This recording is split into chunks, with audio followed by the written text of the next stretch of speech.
Morning. My name's Matt. I'm the MD at BIMA, and I'm just here to introduce today's session. So I get the easy bit, and I'm going to sit back, enjoy it, and finish my cup of tea.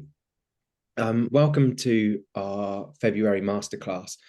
If you're in and around BIMA, which you must be because you're on this webinar, you'll know that we do a lot of things, and a lot of it's about peer-to-peer support and collaboration and learning from each other. So every month, we have a member company that agrees to run a masterclass for us and just sort of shares their learnings and their insights, experience.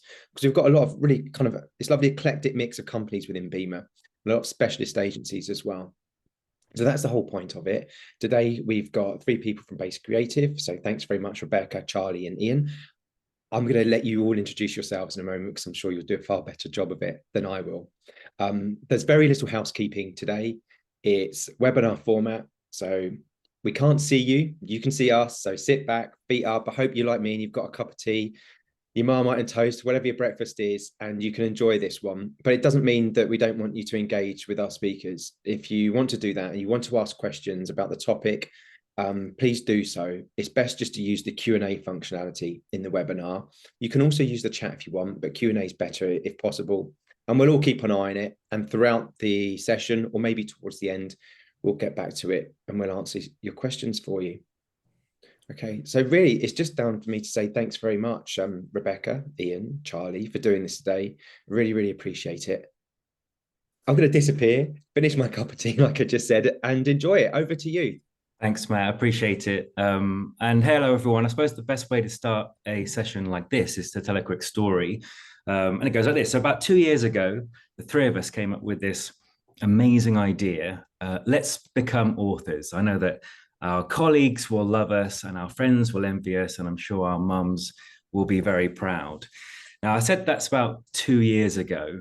Why is it now that we've only published a book? Well, we actually published a book last autumn, but that is how long it took to write it. In fact, the first edition is probably in what we call digital heaven. And having realized that we've got all these great ideas down on paper, they weren't exactly timeless. So in early 2023, we went back to the drawing board to write a more timeless version, focusing on the 2 most important aspects of successful social media.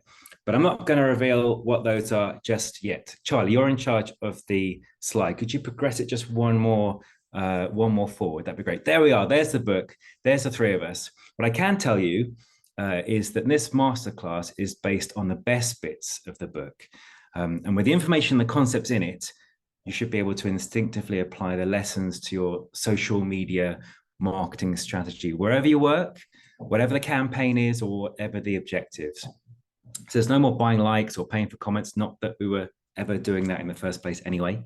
It's about genuine engagement, and engagement that will and following that can be leveraged time and time again in future campaigns and drive the right kind of behavior and reactions to your content. In fact, we've noticed in running this kind of strategy, it's led to a positive ripple through other marketing activities. It has supported our clients' SEO, leading to greater visibility in search engines. It's reduced cost per click, so we're getting more bang for a buck in Google ad campaigns. And also, probably not surprisingly really, more signups to email newsletters, because it's all about building trust and loyalty among both clients and potential clients. So that when the sales team is having conversations with those guys, their job is essentially a lot easier. At the end of the talk, I'm going to tell you how you can get your hands on a free chapter of Socialize, and also how you can purchase your own copy as well. Because for every copy you buy, we get 50p. And listen, 2023 was a tough year for everyone, so those 50p's really do count. My name is Ian. I'm CEO and Director of Growth at digital agency Base Creative, and I work with Rebecca, who is a senior social media strategist, and Charlie, who is a content strategist. And you can probably already tell from those job titles, I'm the least qualified to write a book about content for social media. So that's enough from me. At the end, you'll get a chance to ask some questions. Please do put those in the Q&A as we go through. If the guys see them, they'll answer them, or equally in the chat, if you've got something else to say, and I'll be able to curate them at the end. That's enough from me. So I'm going to pass you over to Charlie to kick us off.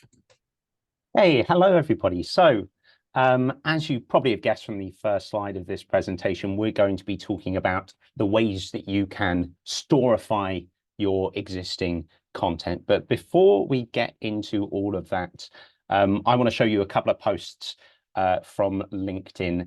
And I want you to, if you can just drop in the chat, and Ian, if you don't mind just feeding back some of these answers to me, tell me what's not working about these posts. What is so terrible, truly abhorrent about these LinkedIn posts here?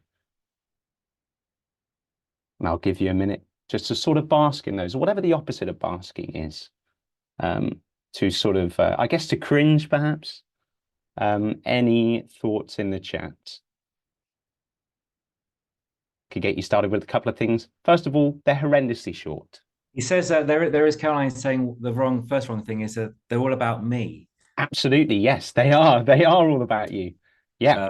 Lack of images, maybe too self-oriented. Sorry, Charlie, go on. No, absolutely. A lack of images is a great example as well. I like the idea that, yes, they're all about you because there's a huge opportunity for you to talk about yourself on social media, but there is an element of understanding who your audience is and the fact that they want to be engaged with what you're talking about as well.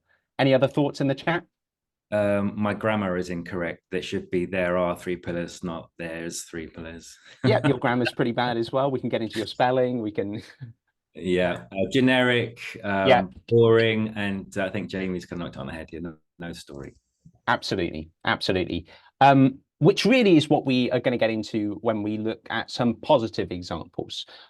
These are, they're not getting hundreds of thousands of likes or anything, but they have been generated without a particular sort of, they haven't taken that much more effort.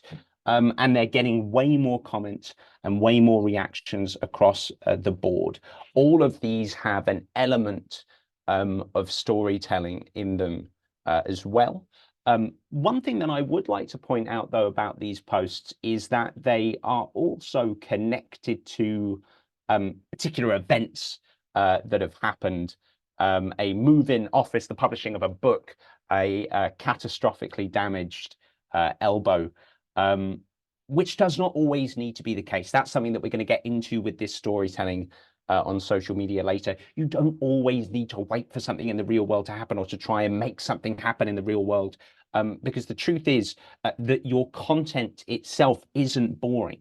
It's just the way that you're communicating.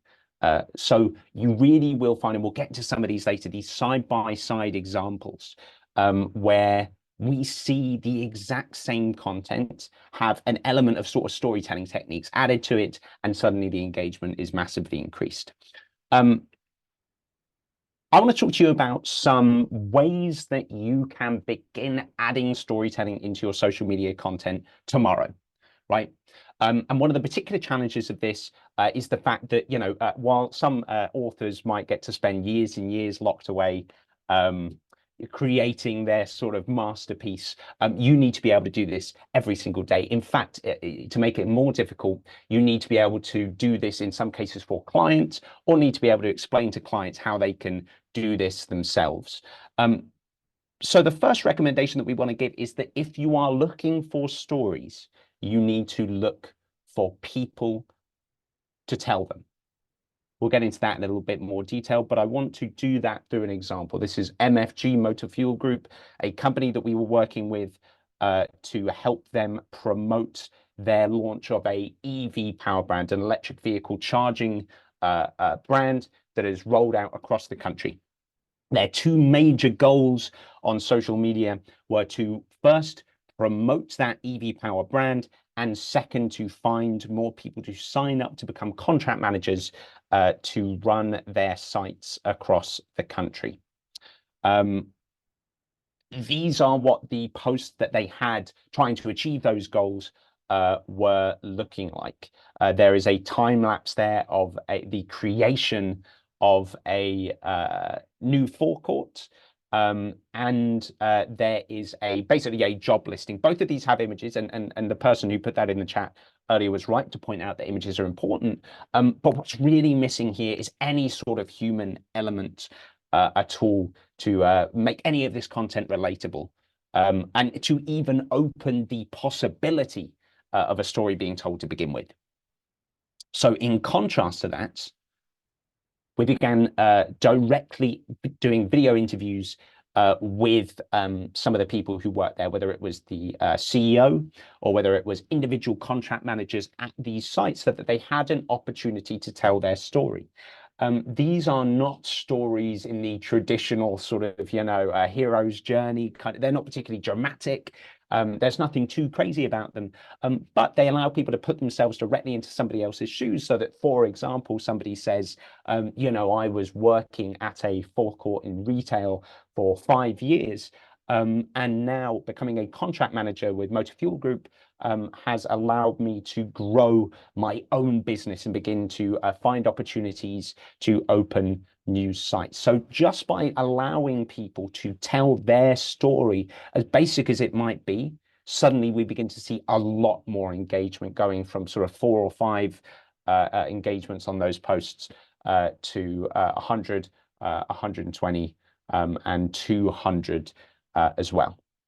So just looking directly back towards people and allowing them the opportunity to tell their story in their own words. If you don't look for people, you're not going to be able to find stories. Certainly, you're not going to be able to find stories if you need to tell them en masse, essentially, especially if you're doing that for a client. Here's some other examples.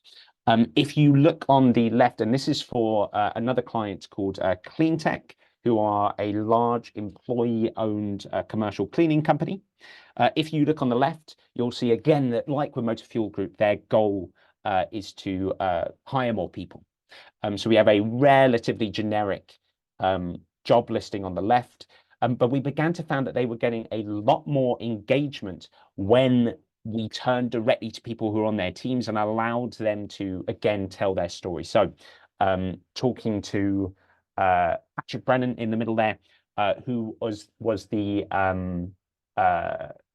on the board of trustees representing Cleantech at the Employee Ownership Association, and allowing him to put that in his own words.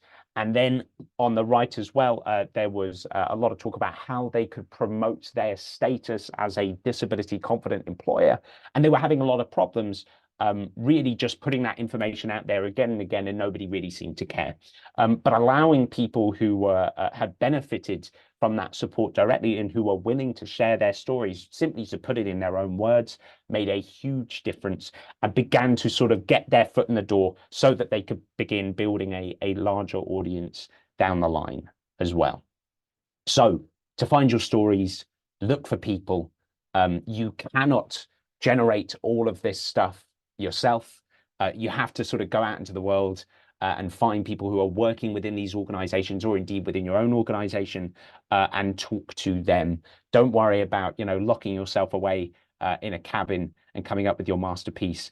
You have to talk to other people, and you have to be able to trust that when they talk about themselves, they will do it in an engaging way through its authenticity. The next piece of advice: to find your hooks, you need to know your audience. This was something that came up with some of the examples that we talked about earlier, which was that those original 2 posts by Ian, somebody said he talks too much about himself, which is, absolutely true. But in that particular case, there are loads of examples of cases where somebody wants to hear information about you. However, I think the thing that was missed was the understanding that Ian's audience, in that case, is basically wants to know, well, what's in it for me?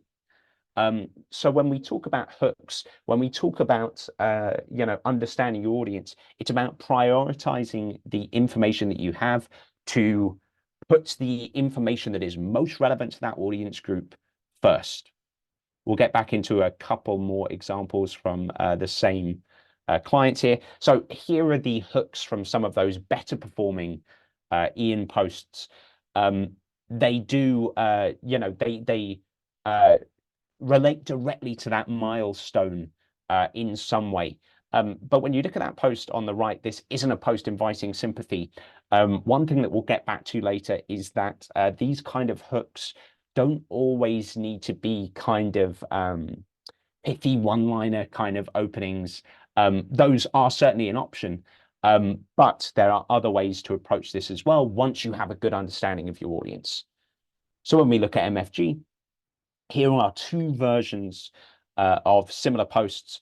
The first is one that went out on LinkedIn and was related to, it was basically supposed to be targeting investors, right? So this is a video of the CEO, William, talking to the forecourt trader about a huge expansion in their EV charging capacity.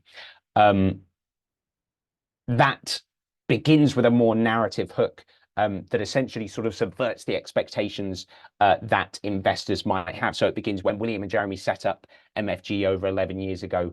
They never thought they'd be selling electricity, and directly makes that audience, it in some way relates to the stake that that investor audience has by talking about that first and foremost. On the other hand, particularly we found this on X, formerly Twitter, but we found it on LinkedIn as well, was that when they were directly promoting new EV sites that were launching, all of this really sort of, all of sort of getting into the history of everything was not getting the engagement that they wanted.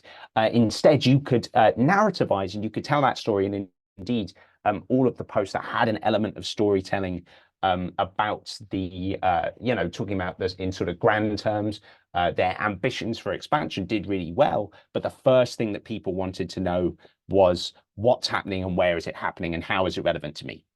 That's what we're talking about with these story hooks. We're talking about, in this case, exciting news for EV drivers in Manchester. Before we get into the history and the ambitions and everything, we're still telling a story, but the hook has been changed based on our understanding of the priorities of the audience. Here's another example. These are essentially posts that come from the exact same content, right?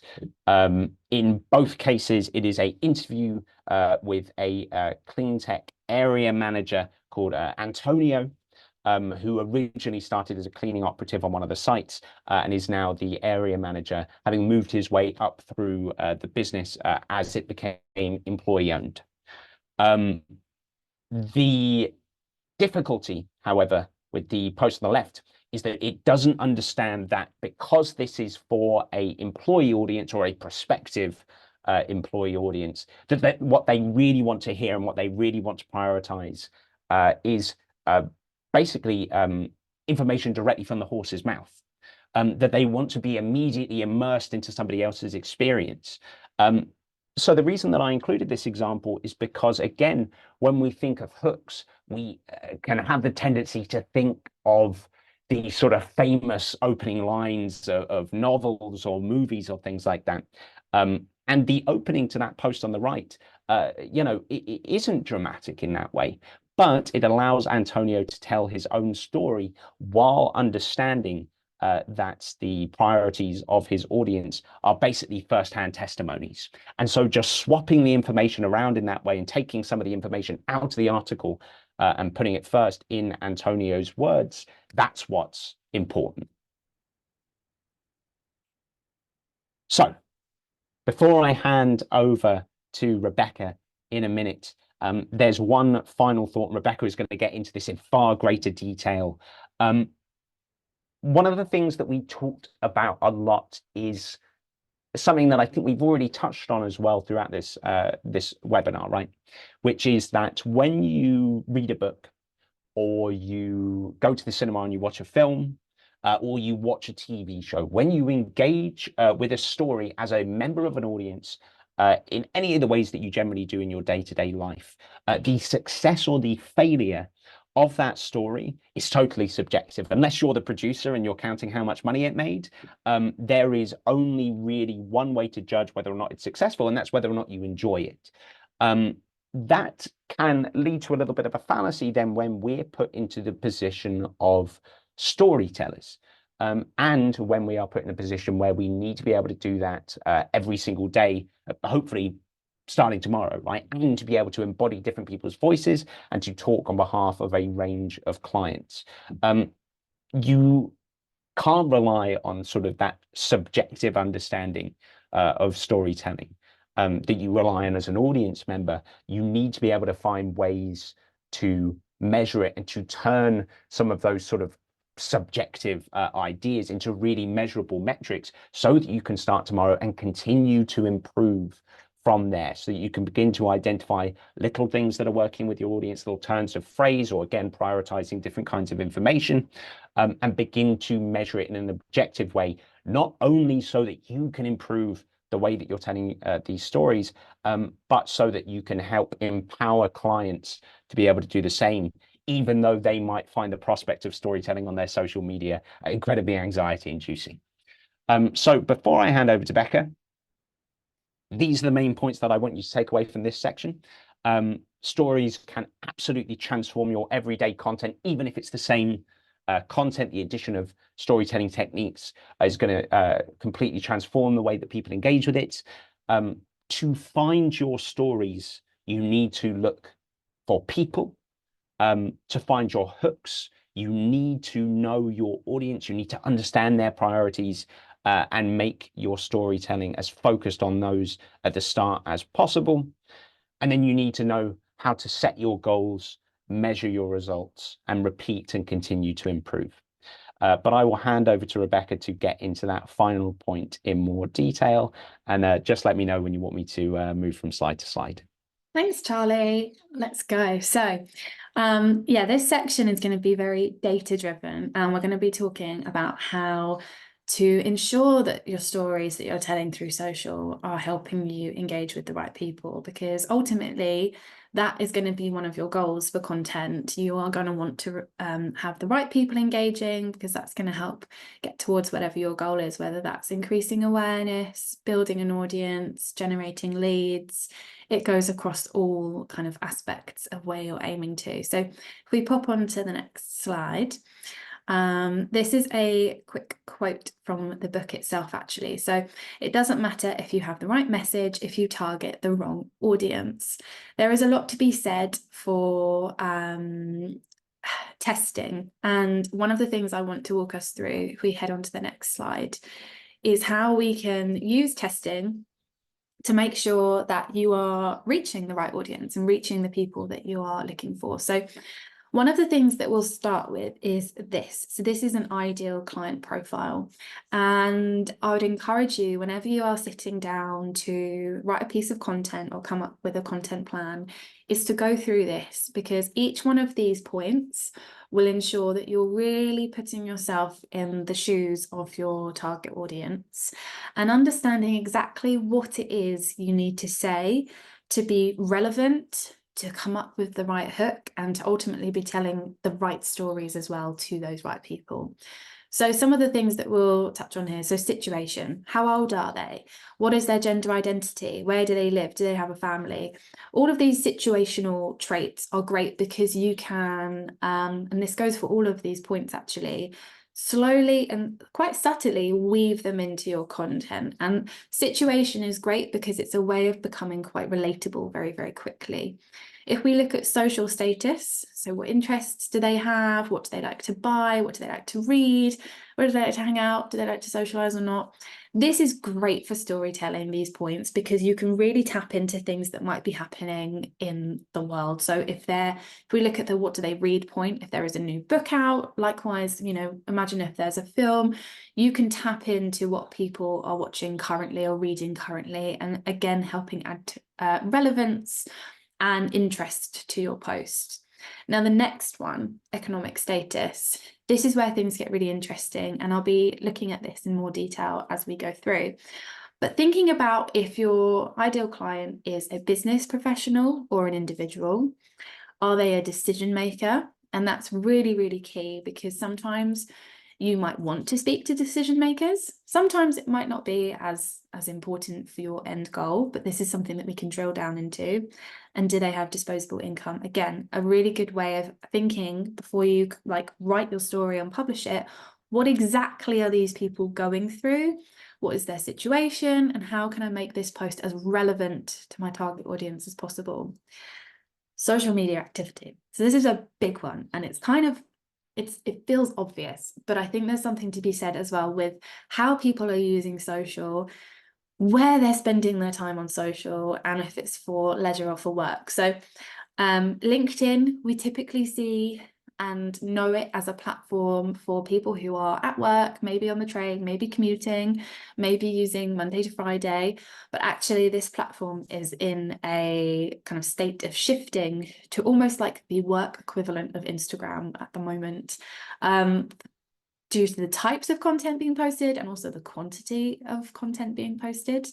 And you can tie this into, again, thinking about, well, what is it that's going to stop somebody scrolling when they're on LinkedIn? And it's, you know, it is a very competitive social media platform at the moment. So it's more important than ever to have good storytelling and good hooks. Again, thinking about other platforms, because this doesn't have to be LinkedIn specific, but considering using what we've gone through so far, what are the other types of content that your ideal audience will be engaging with? What are they going to be looking for on social?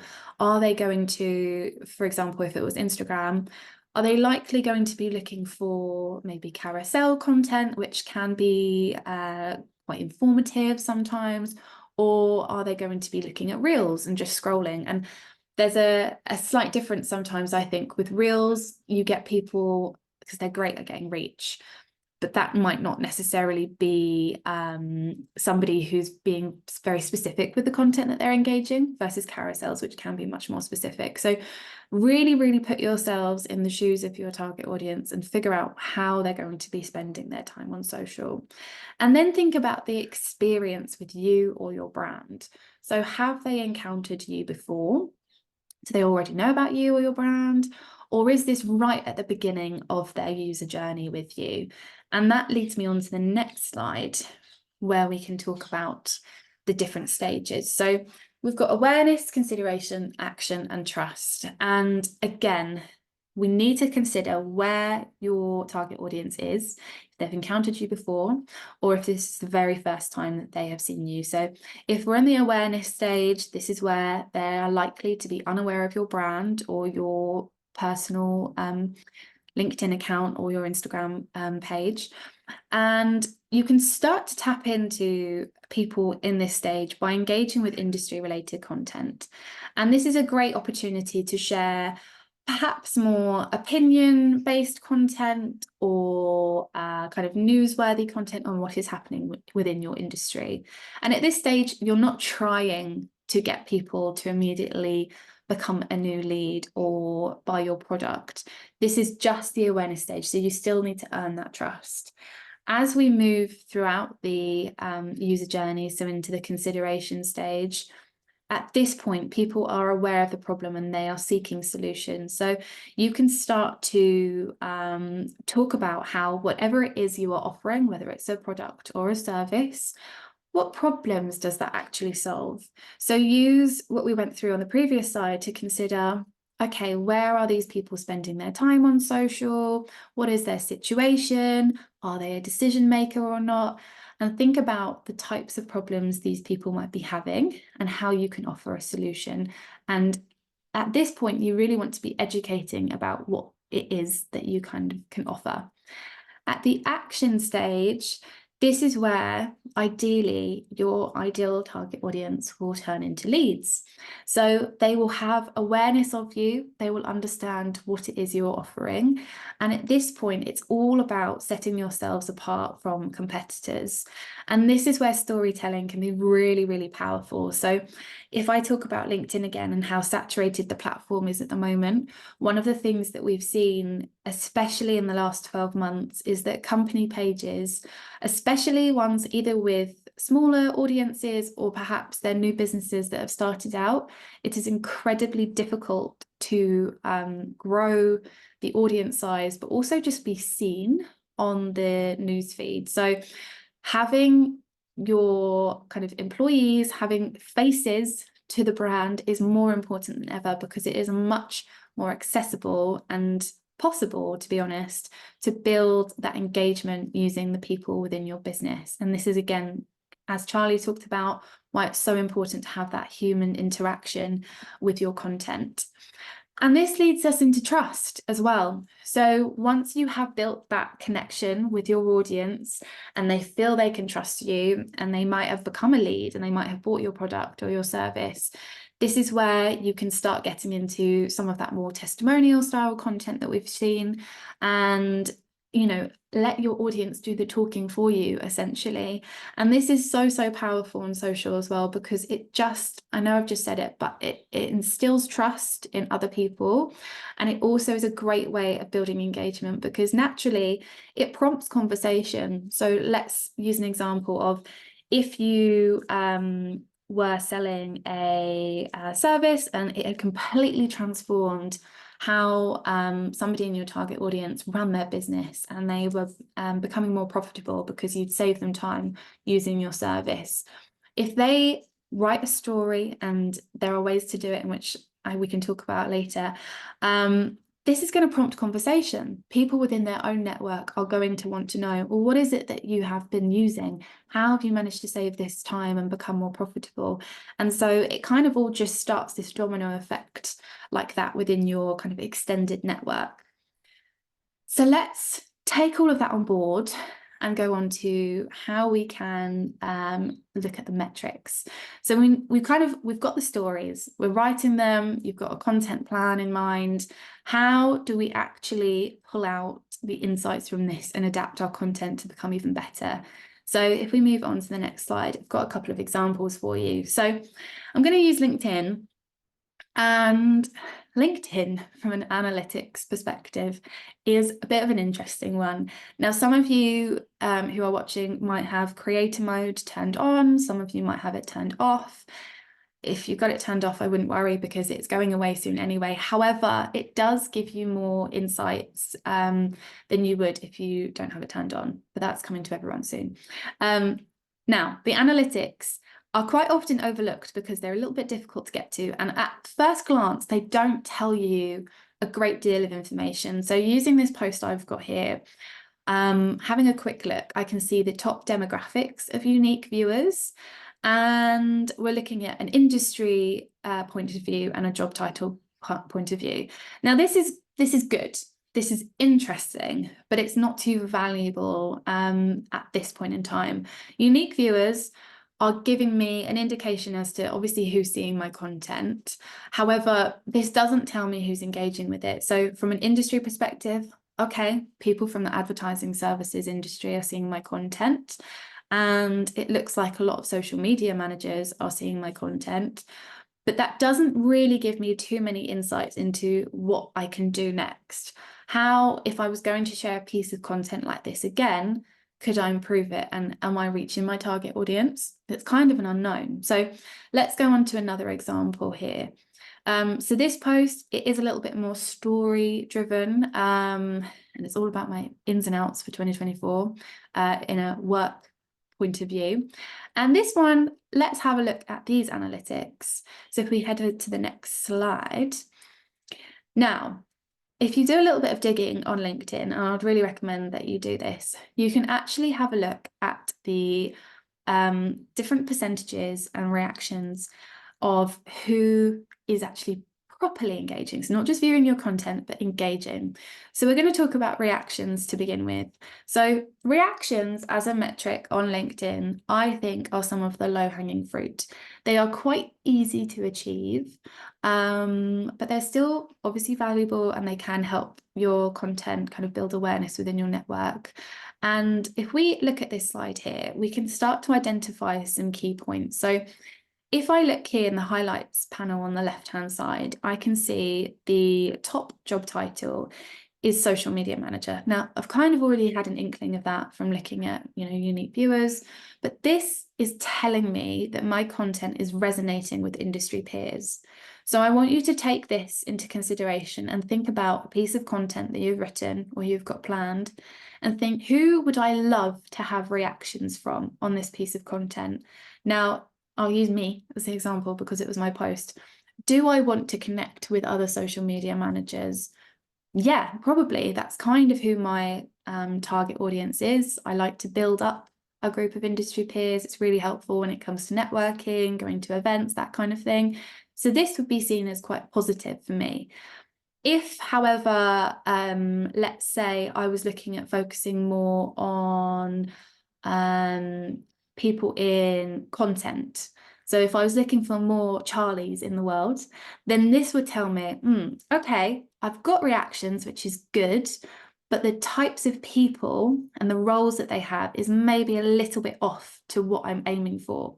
So I can take that learning and put it to one side. So when I write my next piece of content and my next story, I can adapt this as I need to. I can then look at other traits here as well. So London tells me that my audience are quite local to me. This is great because, again, it's telling me some of these people are engaging in my content. This will be really helpful when it comes to in-person events. And advertising services as the top industry tells me that people are likely in a similar position to me and probably have a similar amount of knowledge to me. So again, from a storytelling perspective, I can look at, okay, well, I don't just want to be telling them what they already know. What opportunities and what stories can I tell which these people might not understand yet or might not have witnessed yet? How can I, turn that into a piece of content? If we head on to the next slide, again, looking at advertising services. So I think there's something to be said for the industries that you are targeting. And just looking at here, I've drilled down into who from the advertising services industry is actually reacting to my content, because I'm not surprised that people from this industry are reacting, but who and why? So drilling down a little bit further, I can see that the majority of people within this industry are liking my content versus finding it funny or using the support reaction or celebrate actions. That's, again, thinking about the stories that you're telling. What is the ideal kind of reaction that you would be looking for? Is it just a like, which is kind of quite easy? Or would you be looking for support? Or if you were sharing something kind of perhaps a milestone within your career or your business, perhaps you'd be aiming more for support. These are also really subtle cues at how much people are paying attention to your content. Like I say, likes, generally speaking, are quite easy to just, I'll just like some content, that's great. We want to delve down to who's really, really paying attention and engaged. I can also see, so looking specifically at the advertising services group of reactions on this piece of content, the top job title seems to be CEOs. So this tells me that they're key decision makers, and I can leverage this and think, okay, I have key decision makers engaging with my content. What can I do with this? Is there something that I can put forward in my content? And ideally, like, that key decision maker would go, right, I want this person, this piece of content has got me perhaps from that consideration stage into the action stage. So that's why it's really, really important to delve into your metrics. And then if we go on to the next slide, wanted to touch on comments quickly, because as I said, reactions can be really easy to kind of achieve.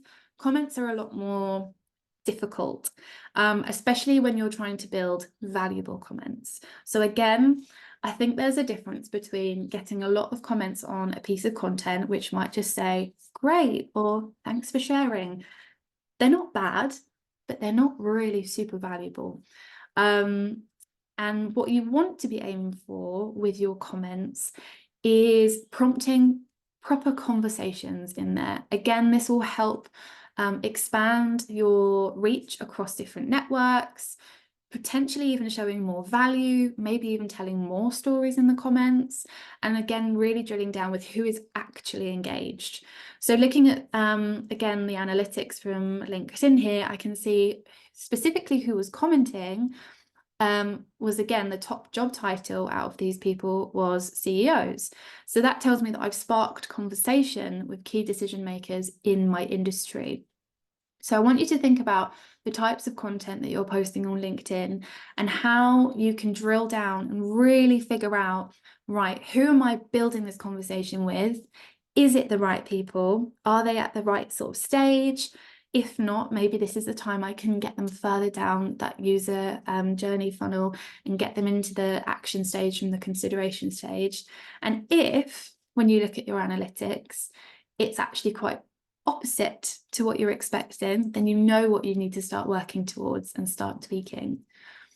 If we head on to the next slide, I've got an example here of a report I built. Now, as I said, LinkedIn analytics can be a little bit not ideal. So this is something that we build out for ourselves and also for clients to really give an overview of what we can be looking for and any key highlights. So some other considerations that you can take on board, and again, this ties into a comment that came up earlier, is, for example, in this selection of content, it seems that typically image posts are doing quite well. The top one there has the most reactions, comments, and the highest engagement rate. And perhaps reposting another piece of content with my thoughts hasn't done as well. So look at all aspects of your content, from the story itself to how you are telling that story. And a piece of advice I would give here is don't be afraid to tell your story more than once, but in different ways. So as I've mentioned there, whether it's the post type, maybe one time it's an image, maybe one time you get on camera and do a video, or even in the comment section, again, prompting that really valuable conversation. There is always an opportunity to tell stories across all of your content. So now we've got all of that on board, if we head on to the next slide, this is a gentle reminder that, as I've sort of mentioned just there, testing is really, really important. And it's so vital to remind you that organic social is a long-term game. There are absolutely times when sometimes you might have a piece of content that goes viral, and that is great, but this is not a guarantee that from that point onwards, every piece of content will go viral.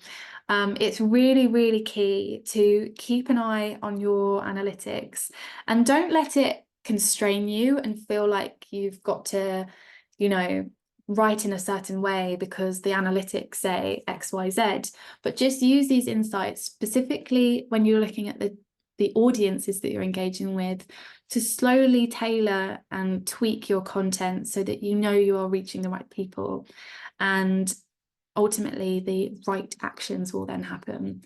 And then to finish off, I've just got an example here of a page from a report, which again just shows kind of the scale and the length of time it can take to build organic social. So there will be peaks and there will be times where progress is slower.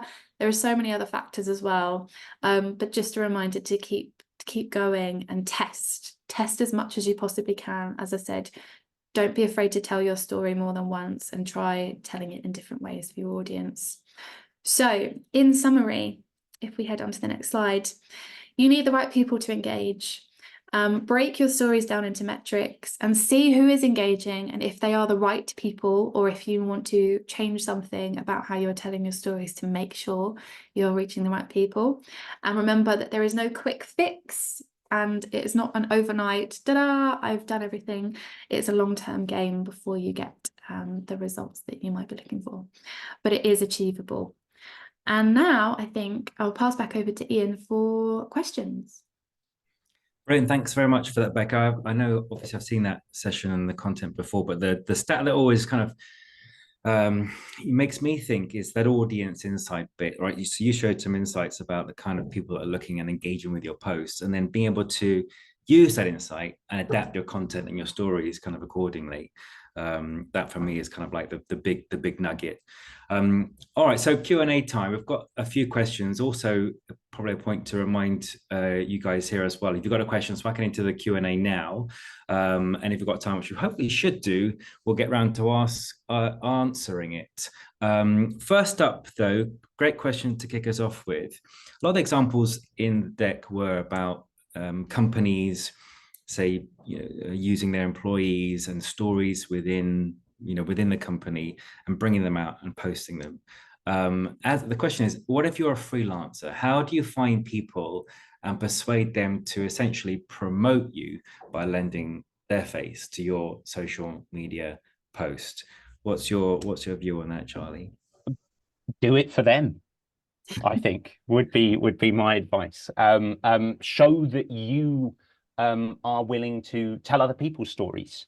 You know, so even just to give an example, imagine that I was a freelancer and that Rebecca and Ian were both from different businesses here, and that we were collaborating on this across businesses, telling the story of that and using it as a opportunity to sort of generously tell the stories of Rebecca and Ian as well, and to promote them, I think would be my my best bit of advice.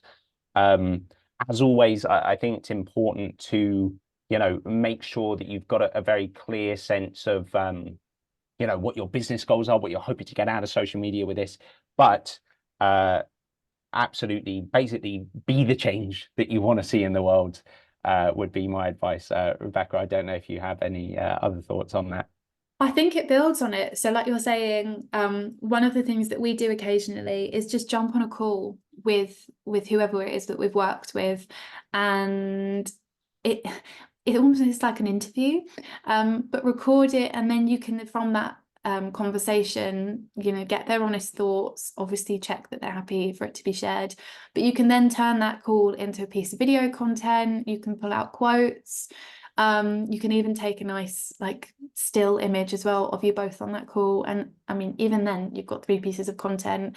And like Charlie said, absolutely share it yourself and make it as easy for them to tell the story as possible. So if that means you know, sending them the files, giving them a couple of pointers, and just, again, I think one of the most important things is to say, like, thank you, we've really enjoyed working together, or this project has a great outcome, and then they're going to be more likely to share it as well, because the hard work has been done for them. It's just ready to put on social.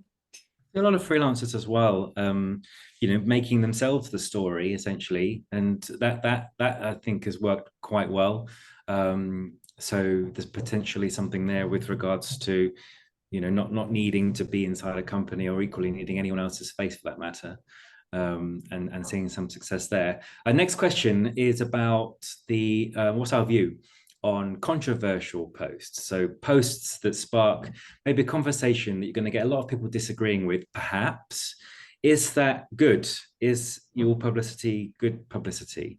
I mean, my view on that is I have seen in the past, mainly on Facebook actually, that people seemingly post things they know are inaccurate in order to get engagement and comments, and people jumping on the conversation and going, that's rubbish, that's rubbish. And before you know it, you've got all these reactions, comments, and the post itself is being amplified. Well, what's your view, Becca?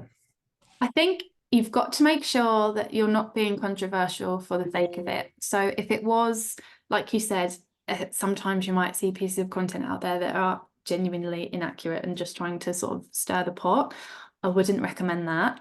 But if there's something in your industry or your niche which you've maybe got evidence for, or you've had, I would say anything that you've got data to back it up and you feel like you should share it, then there can be opportunities there, especially if it prompts conversation. I think you've just got to be prepared that if people do jump on it and disagree with you, you've got to be there. Do not post and ghost in that sense. You've got to be there to kind of come back and say, well, no, I've posted this because I genuinely believe this point, because, and then come back with your evidence. Don't just post something really controversial for the fun and then run away. That will not reflect well on you at all, or your business. Charlie, what do you think about making up stories? Oh, I love doing it. No, authenticity, I think, is the is the key thing that Becca was getting at there. You are well within your rights to say something that is controversial, if you have evidence to back it up.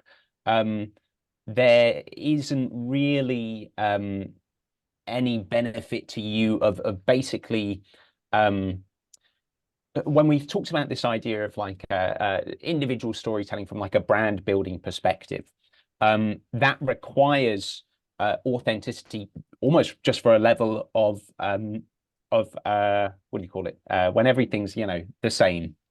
Oh my gosh, the word is blanking in my mind. I know or what you're saying. you know what I'm talking about. Basically, that you want to be you know, showing that all of these thoughts are coming from the same person who, which is informed by their experiences, both in and out of work, right? That you don't want to seem basically like a chatbot that puts out content for the sake of farming engagement. That might work in the short term, as Rebecca talked about earlier, with like certain like viral posts and things like that. But at the end of the day, if you're trying to build a audience in the long term that's going to be able to help you meet your business goals, just seeming like there's nobody really there behind the screen isn't going to work. And a part of that is going to be consistency, which is the word, by the way, and authenticity.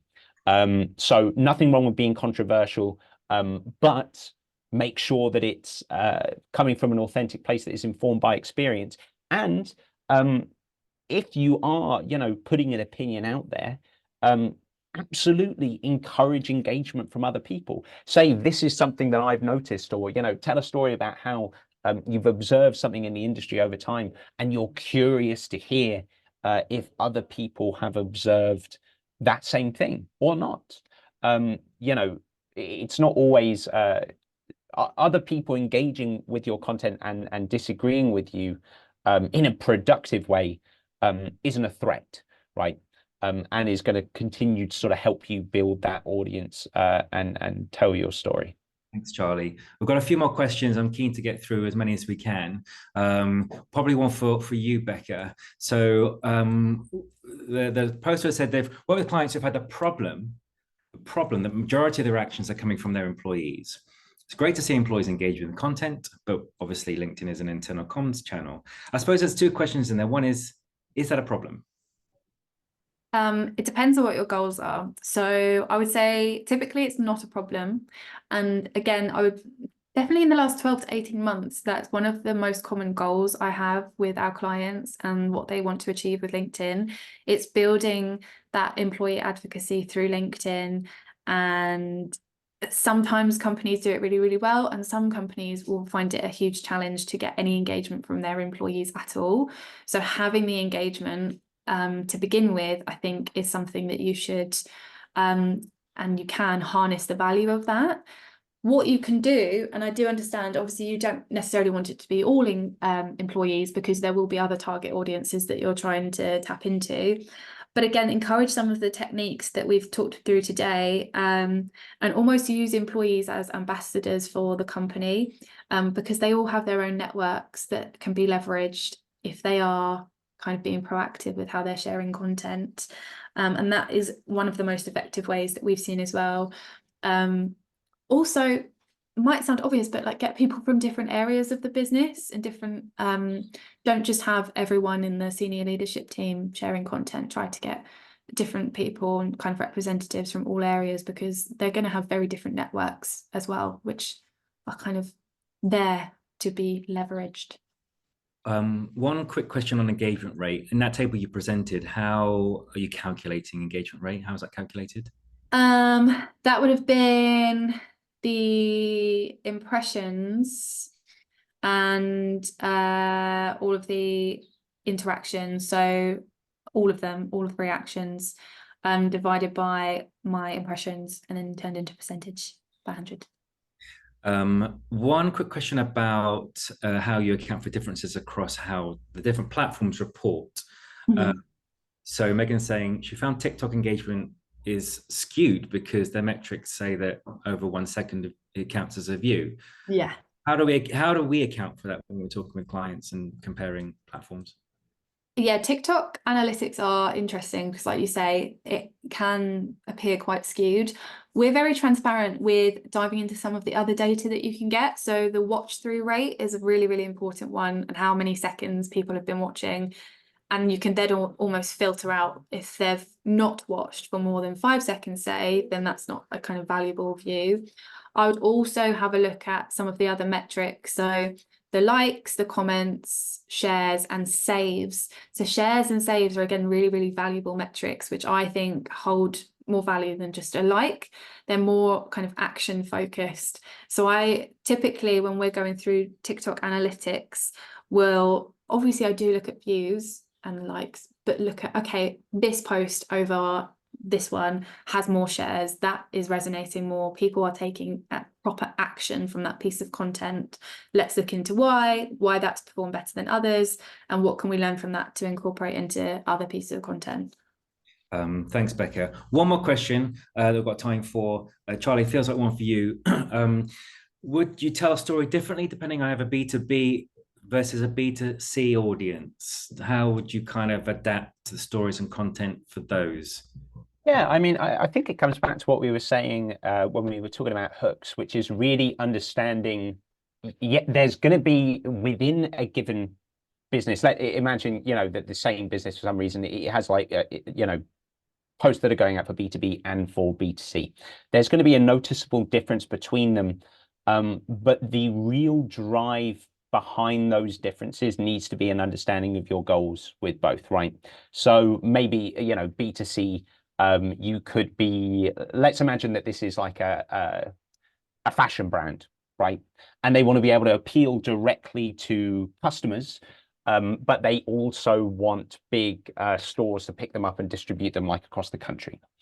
The real distinction is not going to be so easily along those B2B, B2C lines as it is understanding the specific needs of the people within the organizations that you need to appeal to, and the people within your various like customer audience groups that you need to appeal to. So for example, if you're doing B2C stuff, you might see more something like, talking about or raising awareness about the brand in general, telling stories that show, there was a great one a while ago that was a fashion brand that had a label on the inside that allowed you to jot down the different people who had worn like a leather jacket over like 30 years, helping you create a story in that way. But you might also find that there are situations where you can tell the same stories that appeal to both a B2B and a B2C audience. Say, for example, stories around like the sustainability of your fashion brand might have relevance to both. So there are naturally going to be differences, but the main recommendation I would give would be to try and break it down into smaller audience groups based on your particular goals first, rather than worry that that big main division is going to see you tell two major types of stories. It doesn't break down that simply. Thank you, Charlie. Thanks also, Becca, for completing those or answering those other two questions we had in the chat. Charlie, do you work on to the next screen? I'm just going to quickly finish up, giving people, I'm sure, what they've been waiting for. And I've got one in my hand here. Look, it's real. This is a hardback version. Looks great. Smells like a new book, which is brilliant. If you scan that QR code in there, you're going to be able to download a free chapter of the book and a link if you want to purchase it, because I said before, those 50p's count. Thank you for everyone's attention for the last hour. I'm going to hand you back to Matt. Doing it, scanning it. Thanks very much, Ian, Charlie, Rebecca. That was really interesting.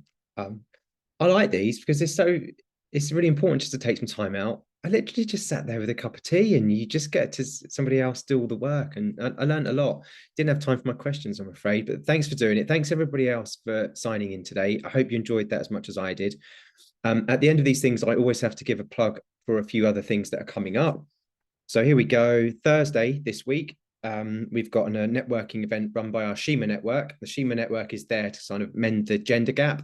So for women in digital and tech, there's an event specifically for you on Thursday. Friday, we've got a new business peer group.